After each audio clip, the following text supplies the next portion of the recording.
ఒక నిమిషం వెంకటేశ్వర గారు, ఇదేదో బాగానే ఉంది. వాళ్ళు బీసీలకి ఎవరు న్యాయం చేశారో వీధి వీధికి వెళ్ళి లెక్కలు వేసుకొని నిజ నిర్ధారణ చేద్దాం అంటున్నారు. బాగానే ఉంది కదా, ఇదేదో పెట్టేస్తే పోతుంది కదా. ఊరూరు ఎవరికి బీసీలకి న్యాయం జరిగింది. మహేష్ గారు రజనీ గారు, నేను ఒక కమిషన్ మెంబర్ గా విత్ ఇన్ ద పరిధిలో నేను మాట్లాడాలి. పొలిటికల్ కాదు, గ్రామాల్లో చర్చలు అట్లా కాదు. కానీ నేను ఒక బీసీ బిడ్డగా, ఒక పౌరుడిగా నేను చెప్పేది ఒకటే, బీసీ జాతి అంటేనే విశ్వాసానికి ప్రతీక. గడిచిన 75 సంవత్సరాల్లో జరిగింది ఒక అయితే, ఈ 4.5 సంవత్సరాల్లో బీసీలకి అన్ని రంగాల్లో ఆర్థికంగా, సాంఘికంగా, సామాజికంగా, రాజకీయంగా రజనీ గారు ఇవాళ పార్లమెంట్లో బీసీ బిల్లు పెట్టి చట్టసభలలో బీసీలకి 50% రిజర్వేషన్ల కోసం మేము కొట్లాడుతున్నాం. ఎందుకు? మాకు బీసీలకి పొలిటికల్ రిజర్వేషన్ లేవు కాబట్టి.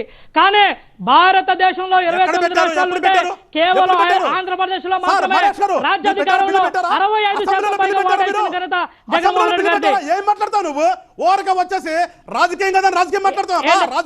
అసెంబ్లీ బిల్లు కాదు, పార్లమెంట్ లో బిల్లు పెట్టిన ఘనత జగన్మోహన్ రెడ్డి గారిది.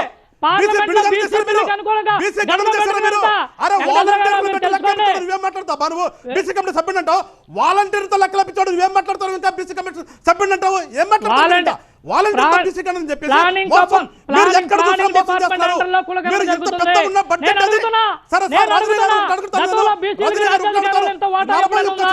కులాలకి మీరు సపరేట్ బడ్జెట్ అని ఉందా?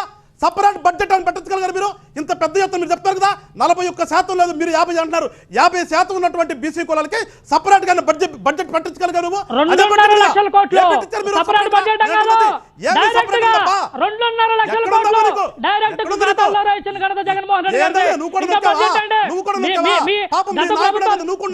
నువ్వు కూడా నొక్కావు. ఏం మాట్లాడతారు మీరు? ఏం మాట్లాడతారు మీరు? గత ప్రభుత్వాలు గత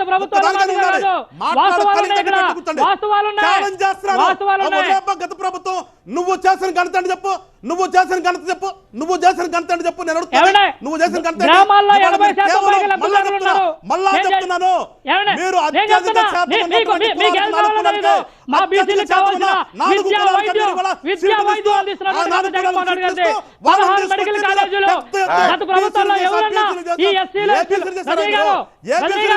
గత ప్రభుత్వాల్లో ఈ గ్రామాల్లోకి వెళ్ళి మా వర్గాల్లోకి వెళ్ళి చూసిన డాక్టర్ ఉన్నాడా?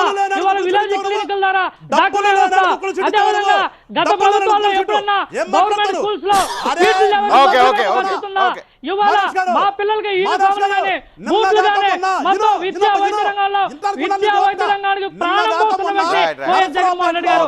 మీకులాగా గ్రాఫిక్స్ లో ఈవెంట్ మేనేజ్మెంట్ కాదు. మా వర్గాలకు న్యాయం జరుగుతుంది. మా వర్గానికి న్యాయం జరుగుతుంది.